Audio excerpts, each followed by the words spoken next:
So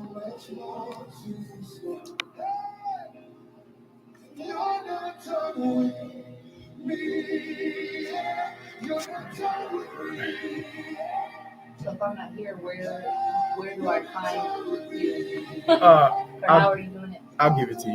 Yeah. Oh, okay. You go live on YouTube. Okay. Yeah. That's awesome. Testing.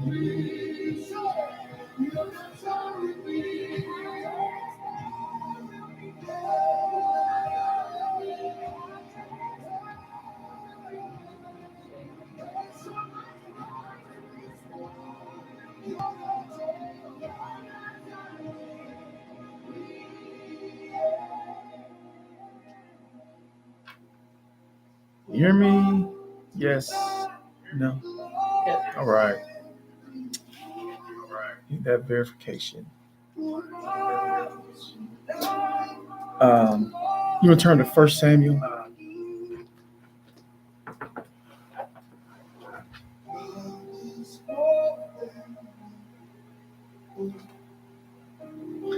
Let me also turn in.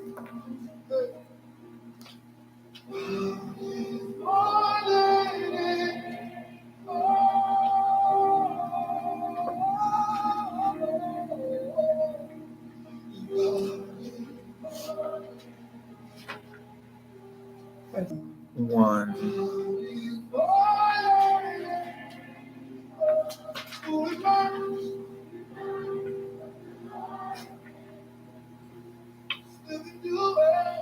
You found it. You guys found it? It's impressive.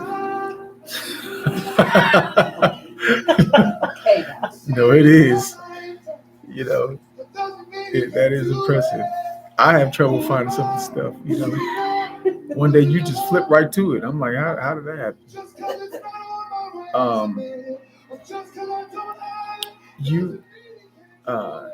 Do you mind reading? No, I don't mind. Okay, read 1 through 10. Okay, I just want to make sure I have it. You said 1 Samuel chapter 3, Samuel's first prophecy. Is that where we're at, or am I in the wrong area? Yep. Yeah. Okay. Yep. Okay. Now the boy Samuel ministered to the Lord before Eli, and the word of the Lord was rare in those days. There was no widespread revelation. And it came to pass that at the time while Eli was lying down in his place, and when his eyes began to grow so dim that he could not see, and therefore the lamp of God went out in the tabernacle of the Lord where the ark of God was. And while Samuel was lying down, the Lord called Samuel, and he answered, Here I am. So he ran to Eli and said, Here I am, for you called me. And he said, I did not call, lie down again. And he went and lay down. Then the Lord called yet again, Samuel. So Samuel arose and went to Eli and said, Here I am, for you called me. He answered, I did not call, my son, lie down again. Now Samuel didn't know yet the Lord, nor was the word of the Lord yet revealed to him. And the Lord called Samuel again, and the third time. So he arose and went to Eli and said, Here I am, for you did call me. And then Eli perceived that the Lord had called the boy. Therefore Eli said to Samuel, Go lie down, and it shall be, if he calls you, that you must say, Speak, Lord, for your servant hears. So Samuel went to lie down in his place. Now the Lord came and stood and called as at the time, Samuel, Samuel. And Samuel answered, Speak, for your servant hears. And then the Lord said to Samuel. Okay, you can stop there. Okay. The name of the session is Hearing Voices. Hearing Voices. And last week I think it was last week, or maybe 2 weeks ago, I was on my way home from church, and nothing big. I was giving my brother-in-law and somebody a ride home.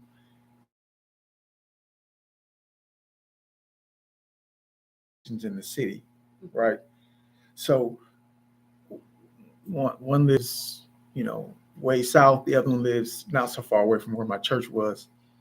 So I began taking the guy home that lived out south, and I heard something say, you might want to take your brother-in-law home first. He lives closer. So I'm like, I said, oh man, I said, hey, I said his name, bro. I said, I probably want to take you home first, right? He said, yeah, man, I live right up the street, you know. I'm like, okay. I said, that makes sense. So I turn around and I go to take him home. So I take him home, and now I'm beginning to take the other guy home that lives way across town. So I pull out of his place, I'm beginning to take him home, and I hear another voice say, hey, you might want to take that road you just passed. It's a better way. It's a shorter way. So, as I'm driving, I look back, at the road, and I'm like, I don't really know where that road goes. I know the road, but I don't really know it like that. I pass it almost every day, but I said, I think I know where that road leads to. So I turn around, I take that road, and it cut right across town to where I need to go. And he lives like right down the street from, instead of me going all the way around, back down by my church, all the way around through town and back up to where he lives. So, and then it came to me that I said, if you can recognize that voice, that's my voice. If you can recognize that voice, it'll be better for you. So I said, man, I heard them two voices speak. I said, if I can recognize them two voices, not two voices, that voice that spoke to me two times. I said, if I can recognize that voice, I said, I can do things a lot quicker in life. If it would tell me to take a left instead of going right, or whatever the case may be, I said, I want to get to recognize that voice more frequently. So, in verse 7, it says, now Samuel did not yet know the Lord. The word of the Lord had not yet been revealed to him. We may think we hear God's voice, and it possibly could be our voice or maybe just our feelings. It's not 100% that it's God's voice all the time. So I'll give you another example. I was right before the pandemic hit in 2020, I had planned to move. I was going to move out west. And I think you may have heard this story before. A couple of people may have, but I was going to move out west, and this was like in February of 2020, and I was cutting hair one day. I was working in my shop, and this guy comes in from Denver, Colorado. Never met him before. He's not even from this state. So he comes and I'm cutting his hair, and he's saying he's a prophet, whatever. And he's actually an apostle, but has a prophetic gift. But we're talking about some things, and I noticed him go quiet. So I'm like, okay, I'm discerning that he's discerning something in his spirit. So he begins to say to me, why are you leaving? I'm looking around like, who you talking to? He's like, why are you trying to leave so fast? I said, because I feel like it's my time to go. I've been in this city for too long, and I need a fresh start. I'm giving him all these reasons why I need to go. And he said to me, he said, no, it's not your time yet. And I'm like, okay. then he asked me, he said, why haven't you started your Bible study yet? And I'm like, because I didn't know I was supposed to. And I'm like, the only thought I had about a Bible study or anything, teaching a class or anything like that was, I told him, I said, I didn't know I was supposed to. I said, the only thought I had about that was when I get out there to Vegas, to live in the sun, to swim in nice swimming pools. I said, maybe I'll start a small Bible study when I get over there. And he said to me, you thought that was your voice. He said, no, that was God's voice. He said, however, you're not supposed to do it out there, though. You're supposed to do it here. So, and then he started going down, just started reading, not reading, but he started reading me like a book, just like, prophesying to me, you know what I'm saying? And he started to say a bunch of stuff. And I'm like, listen, and I said this out of my mouth. I said, I want to put a sock in your mouth.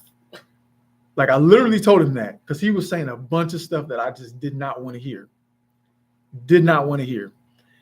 And I'm like, I literally, and he started laughing. He's like, I didn't really want to even say it, but I had to,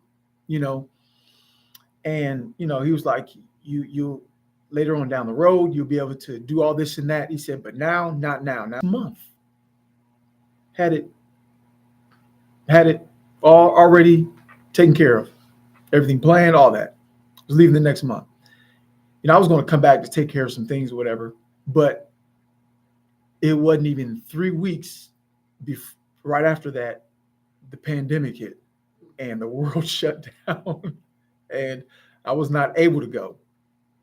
I don't know if I would have listened or tried to go anyway or what. I didn't know, but I wasn't able to go and I didn't end up going. I just end up doing what God wanted me to do. So in saying that, just like in this situation here, it says, now Samuel did not yet know the Lord. The word of the Lord had not yet been revealed to him yet. So I'm saying it takes someone to reveal God's voice to you. It takes someone to reveal that to you. And that's what he did for me that day. Able to recognize his voice ever since that day. Ever since that day, now I had another level of, because I thought I was doing the right thing by trying to make some things right, trying to do all this stuff, and that was my own voice that was talking to me. Mm-hmm. I didn't yet have the wisdom or the discernment or it had not yet been revealed to me how to differentiate the two or the three, because you can also hear the devil's voice too. So you want to start at verse 11 and read that. And the Lord said to Samuel, see, I am about to do. At that time I will carry out against Eli every judge his family forever, because of the sin he knew about. His son blasphemed God, and he failed to restrain them. Therefore I swore to the house of Eli, the guilt of Eli's house will never be atoned for by sacrifice or offering. 15 and 16. Samuel lay down until morning and then opened the doors of the house of the Lord. He was afraid to tell Eli the vision, but Eli called him and said, Samuel, my son. Samuel answered, here I am. Stop there. Now you can see immediately. Now, when Samuel called Eli, when Eli called Samuel, do you see that Samuel ask? He didn't ask whose voice this was. No, he didn't say it's Eli calling me. Yeah. See, right then, right when the voice revealed to him, now he went to another revelation of hearing God's voice. But it took someone to reveal that to him for him to be able to differentiate the two.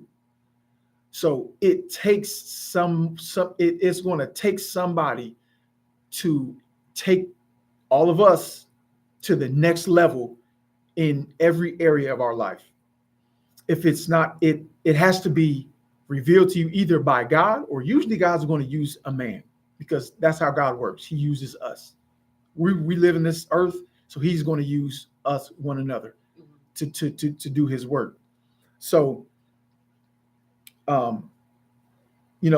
Jesus said, my sheep hear my voice. And he said, I know them and they follow me.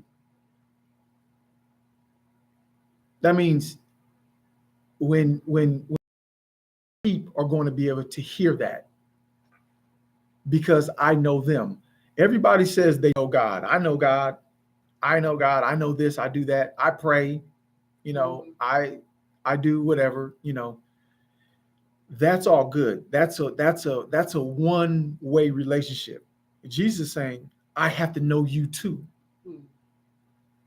That means, how do you get to know somebody? You spend time with them, you talk to them, they talk back, you commune with them, you do what each other says or ask. There's compromise in the relationship. God's not necessarily compromising with us, but in a relationship you compromise. And so there are a lot of voices that are being spoken to us today. I'll give you another example. When I had my daughter,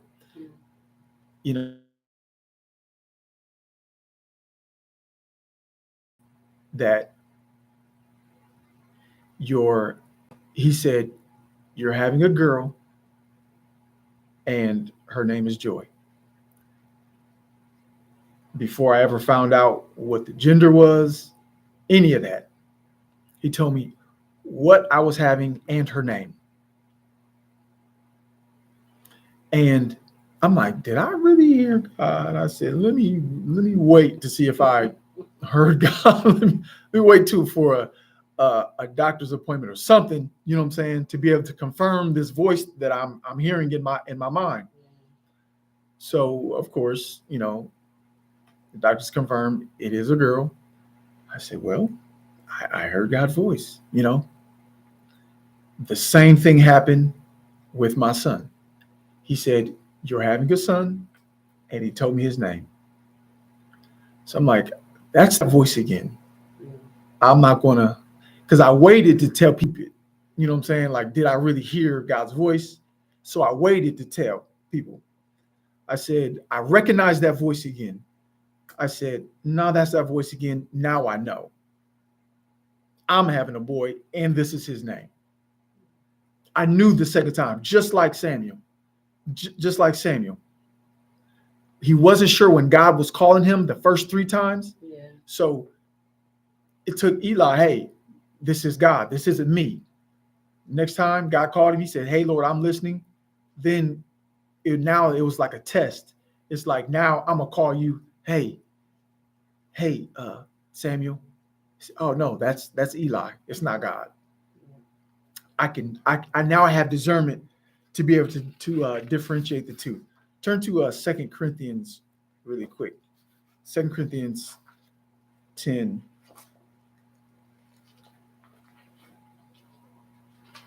What version you got? I just grabbed version, but okay, it's like that's good. Yeah, turn to 2 Corinthians. You got what? NIV.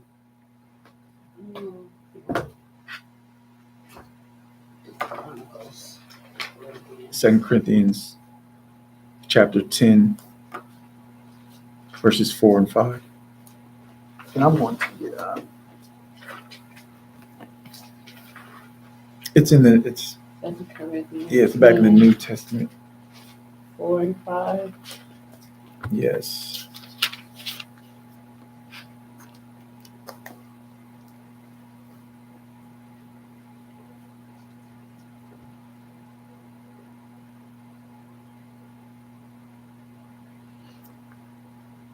You want to read that? Thanks. If you could. Let a man so consider us as servants of Christ and stewards of.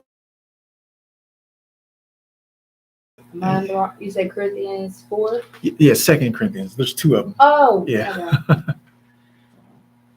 To 10. or no, chapter 10. 10, verse 4 Okay. and 5. Yeah. Okay, hold on. It's the very next book over. Yeah. Okay. So the spiritual war? Yeah. Now I, Paul, myself, am pleading with you by the meekness and gentleness of Christ, who in present am lowly among you, but being absent am bold toward you. But I beg you that when I am present, I may not be bold with that confidence by which I intend to be bold against some who think of us as if we walked according to the flesh. For though we walk in the flesh, we do not war according to the flesh. For the weapons of our warfare are not carnal, but mighty in God for pulling down strongholds, casting down arguments and every high thing that exalts itself against the knowledge of God, bringing every thought into capacity to the obedience of God. Stop there. Christ. Yeah, stop there. Verse 4 and 5, it says, for the weapons of our warfare are not carnal, but mighty through God to the pulling down of strongholds, casting down imaginations and every high thing that exalted itself against the knowledge of God, bringing into captivity every thought to the obedience of Christ. Now, there are people hearing voices in their head that are telling them to go do things, to go shoot up schools, to shoot up banks, to do all kinds of crazy stuff. You know, they say the imagination is the devil's playground. And man, I tell you what, if you just let your mind wander, if you just let it wander, imagination, it's a beautiful thing. However, that saying is kind of true because their voice is talking to people and the devil's actually trying to get into our mind to try to make our imagination, which the voices started formulating, to tell us to go do things that are not, that go against Christ, go against godliness of him, to go against everything that we know to be true. And if you just let your mind wander, you can find yourself in a bad place. You know, that's where depression comes from, you know, anxiety, all these things, because we let our mind wander. And this says that we're supposed to bring into captivity every imagination and every stronghold. You know, I admit to you, I have crazy imaginations. I mean, crazy stuff that I've had them for years, just crazy imaginations. Like, I'm like, what? Like, how did if I tell you just. Yeah, I think we all probably just.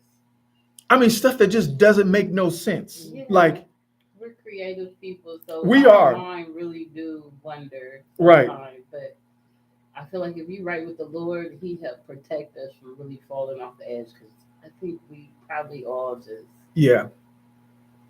You know, we do. And I'm like, I mean, create a whole lifestyle in your whole head. I mean, just off a situation, there'd be like ninjas jumping. I'm just like, what? Like,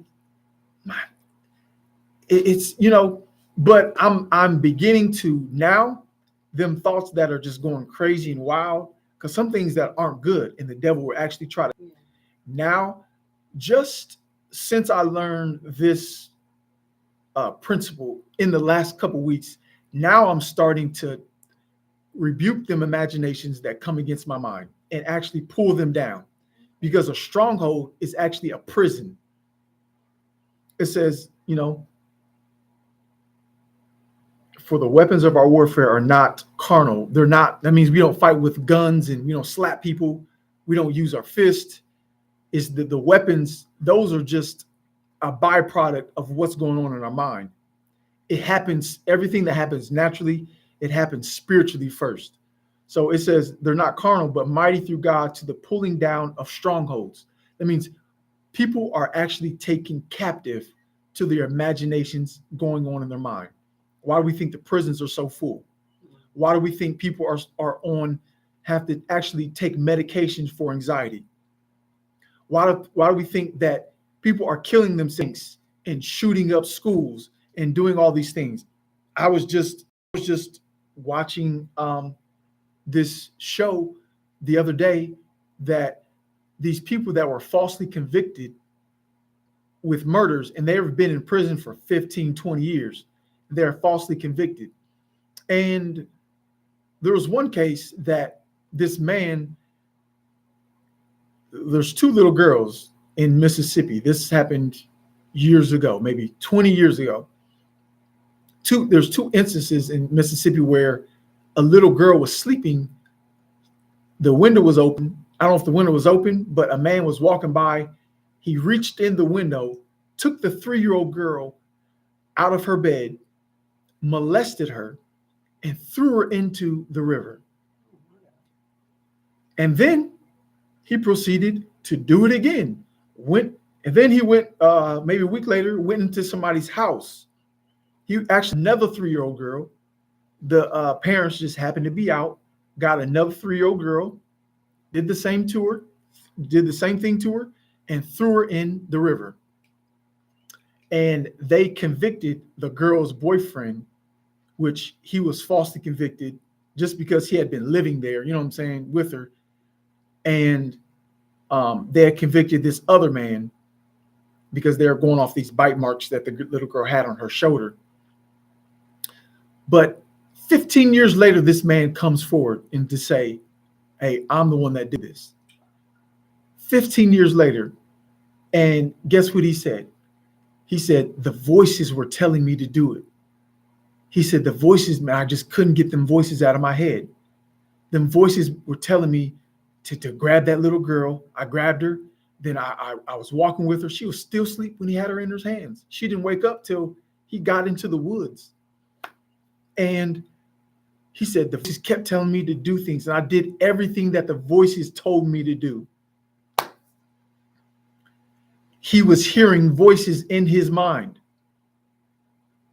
that displayed an imagination of what to do to these little girls, innocent little girls. And now they have to let these innocent people out of prison that were falsely accused. Falsely accused. It's and the country is full of that because of people are hearing voices in their mind. And if we don't, in this country does not learn how to use the word of God by revelation to combat and to get delivered free from the strongholds. Strongholds are meant prisons that are having these people captive in their mind. The level of suicide, the level of the voices telling people going to schools, kids and stuff, to go kill your coworkers, and voices are telling them to do this. Voices are telling people to, when I was telling you earlier, somebody that I know, they have to be, they're like, you're the only one that can actually talk to this person.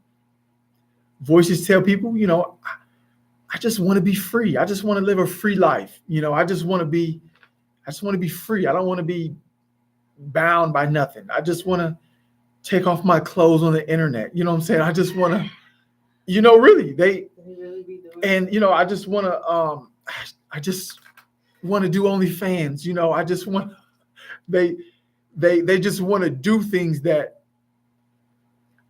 they normally went and do. No, they know is not to be true, And if you hear some of the people that are on the internet, all that stuff, she's not famous or nothing like that, and now she's not doing that stuff. Now she makes Christian videos and stuff like that, and then she makes the videos that she used to make.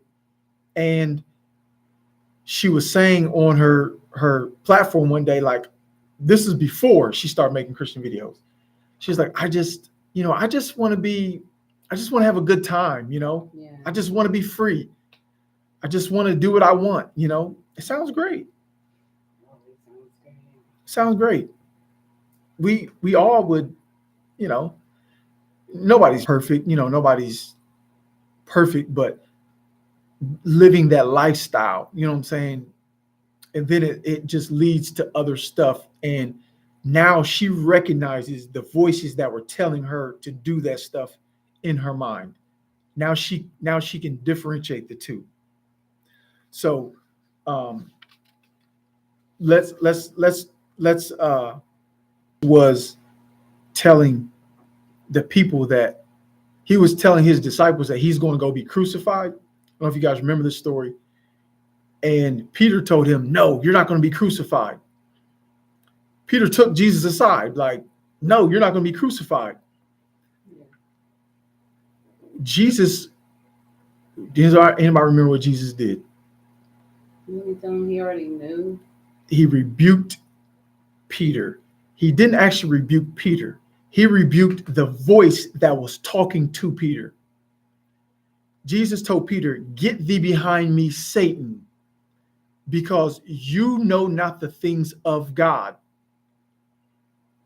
He was talking to Peter, which was Jesus told Peter, I'm gonna build my church upon you, this rock. I'm gonna build my church upon you, And he thought what he was saying was good.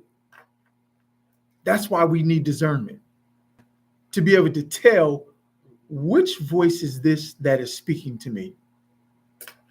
What voice is this that is talking to me?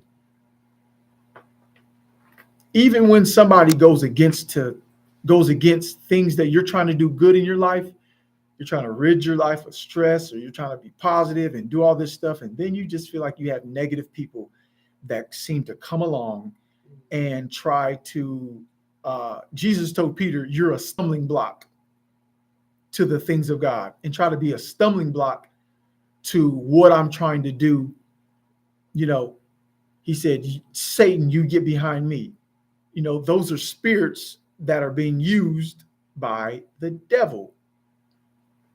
Spirits that are being used by the devil. And it's not their own thoughts. It's not even their own thoughts.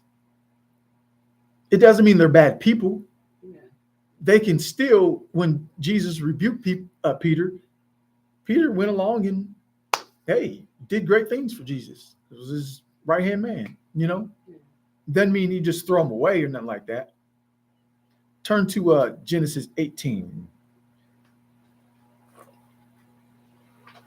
It is the first book of the whole Bible.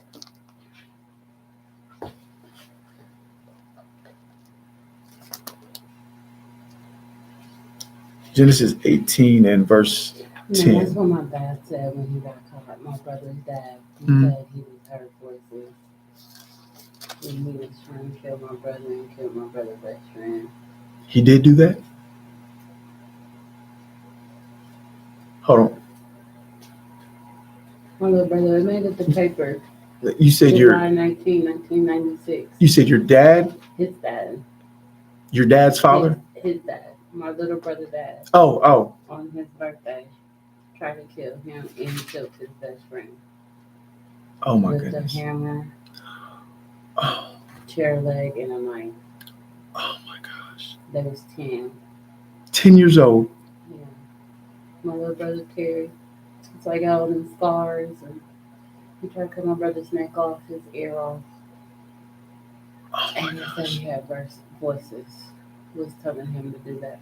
To tell him to try to decapitate him? Yeah. And he killed the other boy with a hammer? Yeah. Oh my gosh. And the voices told him to do that. Yeah. That's what I mean. Yeah, that was his defense.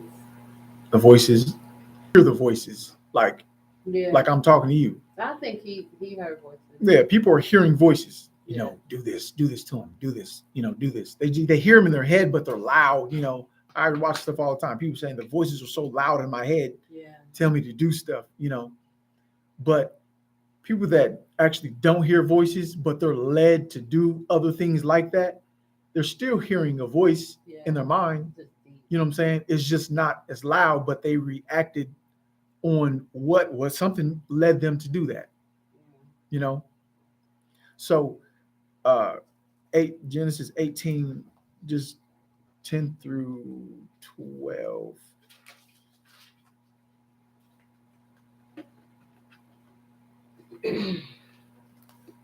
Then one of them said, I will surely return to you about this time next year, and Sarah, your wife, will have a son. Now Sarah was listening at the entrance to the tent, getting very old, and Sarah was past the age of childbearing. So Sarah laughed to herself as she after after I am worn out, my Lord is old. Will I now have this pleasure? You can stop there. And Sarah laughed to herself, and she thought within herself, will I have this pleasure at my own age? Whose voice was that Sarah was? The devil? Was it? Actually, no, that was her own. Oh, it's hers. Yeah. It says right there, Sarah laughed to herself, and she thought to herself, will I have this pleasure at such an old age? That's saying that this is another example of your own voice speaking to you. That's the three voices that you were talking about. Your own voice speaking to you. And even and now a lot of times God has an issue when like we say to ourselves, or you know what I'm saying, you have to have discernment. You do, to be able to tell what voice is talking to me. Now turn to Proverbs 8 really quick. Psalms and Proverbs.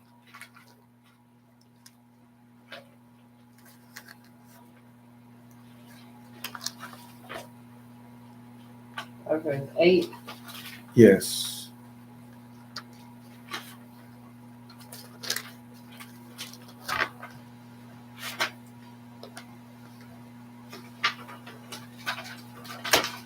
Eight, 1-4. You want to read that, Lex?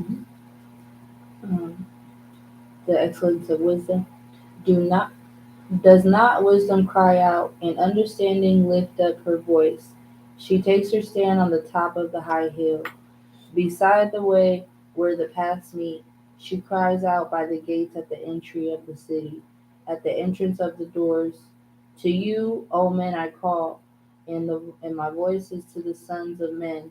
O you simple ones, understand prudence, and you fools, be of an understanding. Men, I call out. I raise my voice to all mankind, to everyone. God speaks to every man. Every man, every human being, God is speaking to you in different ways, though. He doesn't speak to everybody the same way, or he doesn't speak to everybody on the same level. He spoke to Moses. He said, if there's a prophet among you, I speak to you guys in visions and in dreams. He said, but Moses, I speak to face. That's the highest level you can talk to. However, prophets, somebody can prophesy, they'll see a vision, they actually see stuff, just like that guy was in my chair. God spoke to him. He started prophesying over me, and he was dead on point. So, I seen the other day, you got your ear right here. I seen the other day on the internet, a guy was getting a tattoo with an angel up on this side of his ear and the devil on this side of his ear, and they were both going like this. They're both speaking into his ear. So it's just It's like an acronym, you know what I'm saying, to explain what's going on. So your bad conscience and your good conscience. Right. They say, but that's true though. You have the devil in one ear and the angel. It is true. And it's like you do have two voices talking to you. However, when the other voice talks to you, you can begin to begin to get at a higher level to where Peter, it was revealed to Peter. Jesus revealed it to Peter. Listen, that's Satan. Eli revealed it to Samuel. Listen, this is God. Yeah. Sarah, listen, that's you. Yeah. You got three different examples of three different voices talking to you. And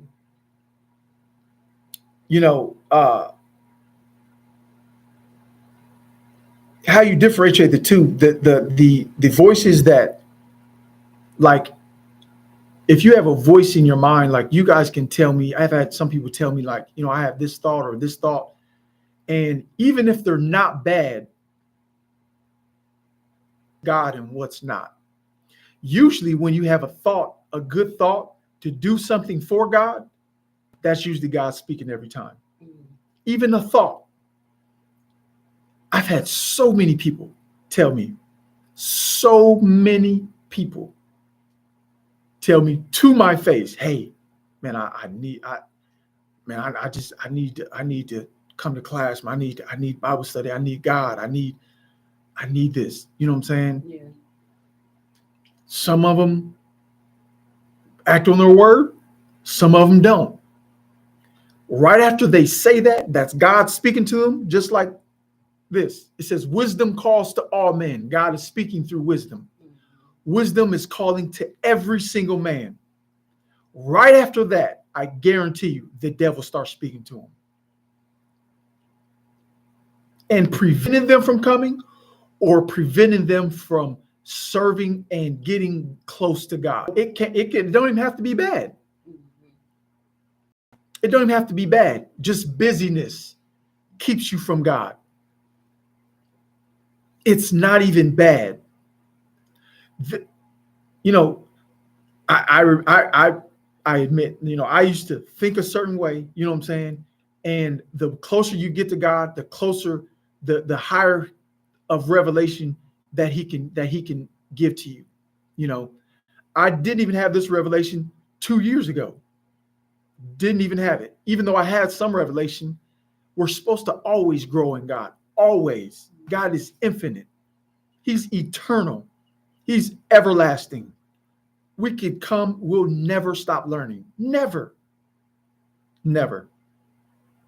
We could come to church, we could pray for 1,000,000 years, and we'll still keep learning about God. Nobody can ever say they have it all. The ones that Jesus knows, that just don't say they know Jesus, the people, we have God on our lips, but he says, I wasn't in your heart. When I'm in your heart, that means I know you. Yeah. I know you. For those ones that are going to be with him, we're going to continue to learn. Continue to learn. We're not just going to stop learning when we die. But that's going to determine a lot, though. But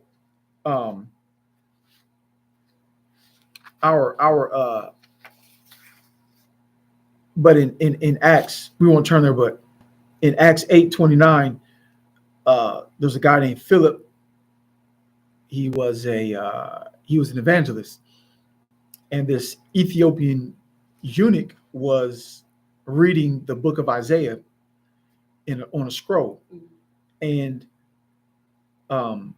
he was in his chariot, and Philip, the Spirit of God, talked to Philip and told him, go up to that chariot and preach Jesus to that eunuch. Preach Jesus to him. If you ever hear that, it's God.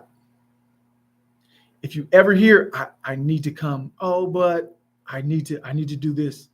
Oh, but it's always God and then the devil. You know what I'm saying? You got them both sitting here. I need to do this. Oh, but, and it's a journey. You know what I'm saying? We have to learn. You got to learn it.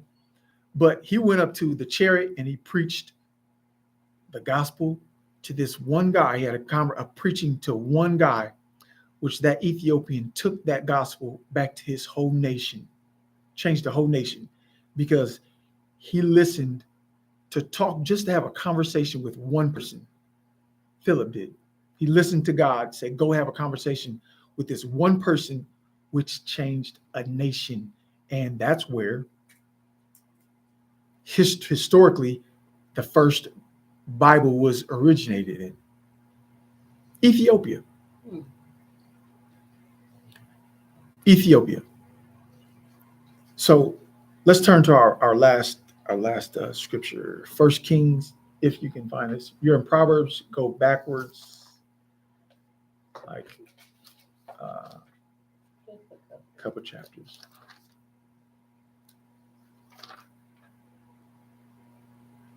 Where are we going? First Kings 19. You'll see it's right after Samuel, wherever we were in Samuel, it's like right after that. You see Chronicles, it's right before Chronicles.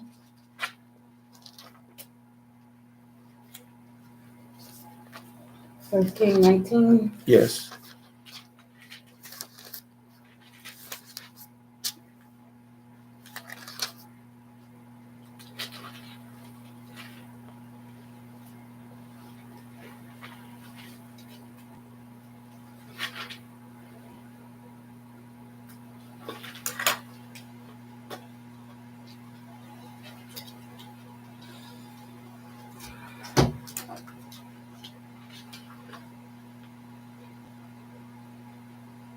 First King 19, 11 through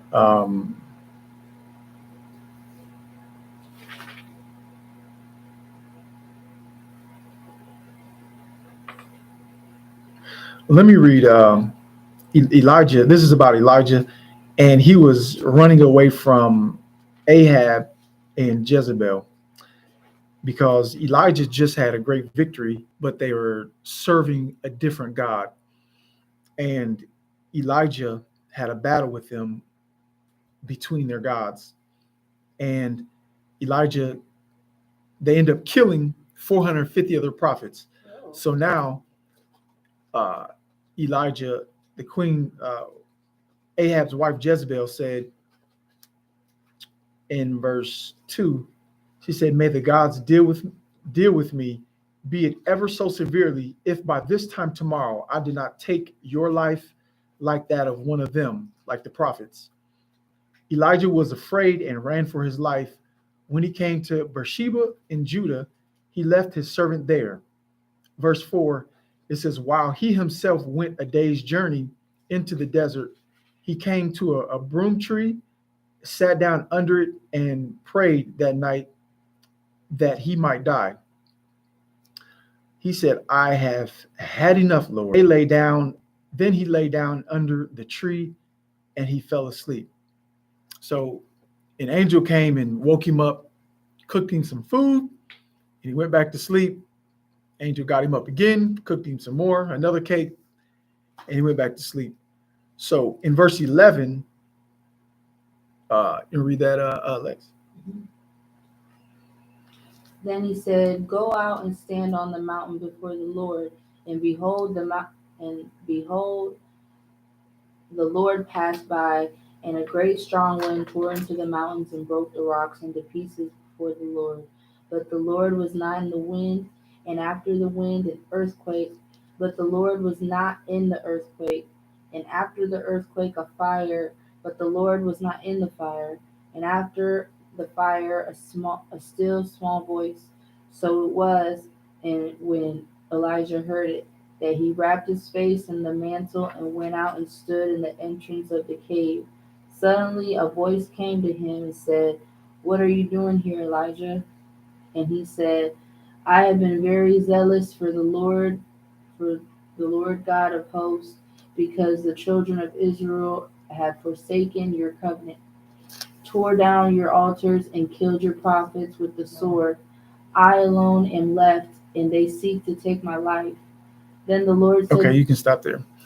So this is giving the example that God said to Elijah, he says, go out and stand on the mountain in the presence of the Lord, for the Lord is about to pass by. Then he gave Elijah some examples of what God is not. He says, then a great and powerful wind tore the mountain apart. That is pretty destructive. The wind tore a mountain apart. That's powerful. Very powerful. And shattered the rocks before the Lord. But the Lord wasn't in the wind. After the wind, there was an earthquake. But God was not in the earthquake. After that earthquake came a fire, but the Lord was not in the fire. After the fire came a gentle whisper or a voice. When Elijah heard it, he pulled his cloak over his face and went out and stood in the mountain in the cave. You know, I myself, when I told you that story earlier, I was thinking that my situation was too much for me. And that's why I wanted to leave. I just wanted a fresh start in life. I wanted to just get some peace. I didn't want to have my mind in turmoil, point where sometimes we feel just like Elijah. He ran away, and I had to come to him just like he came to me. He was like, God came to him when he's in the mountain and said, Elijah, why are you here? Then he began to tell God, listen, I'm very zealous for God. She plans to take my life, and I ran away. He said, I just want to die. Sometimes we feel like life is just getting too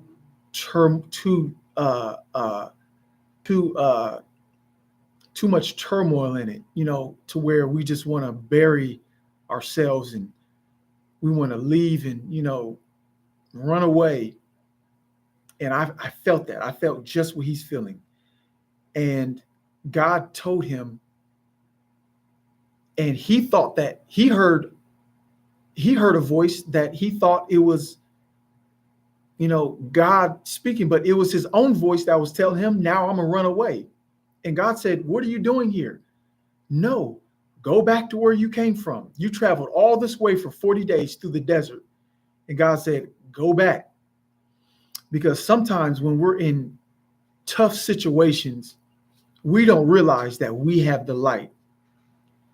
And everything around us is dark, and the light is within us to shine on that situation. What do you guys think flare point means? That's my logo, flare point. The heading under that, I don't know if you guys ever read it, but it says light in the midst of darkness. God gave that to me over 10 to 12 years ago.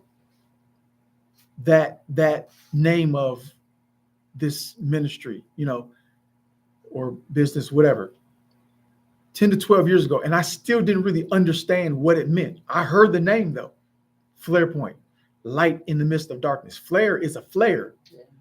What do you have a flare for? Because it's dark. You're walking through a dark place and you have a flare that you're holding on to. People shoot flares up in the sky so they could see and get rescued. You know what I'm saying? It means that we have light inside of us to shine through any dark place that we may be going through.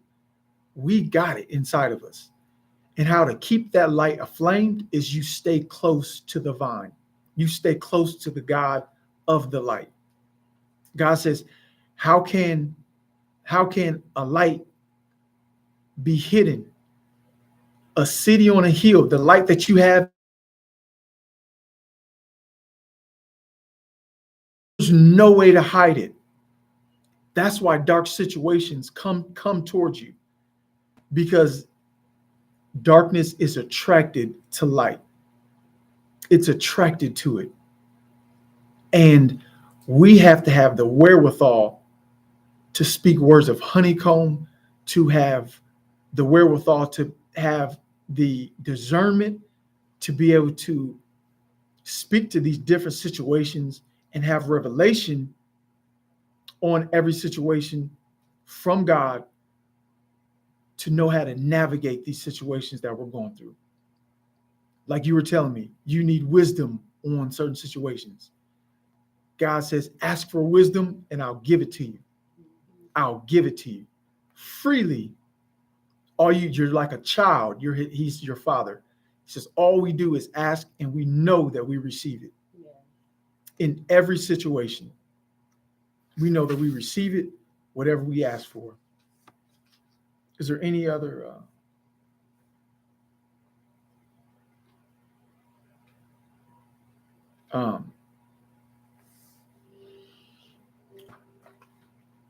questions or comments? Just remember, you guys, we are that flare. We're the light. You're the light. You're the light of the world because we are God's children.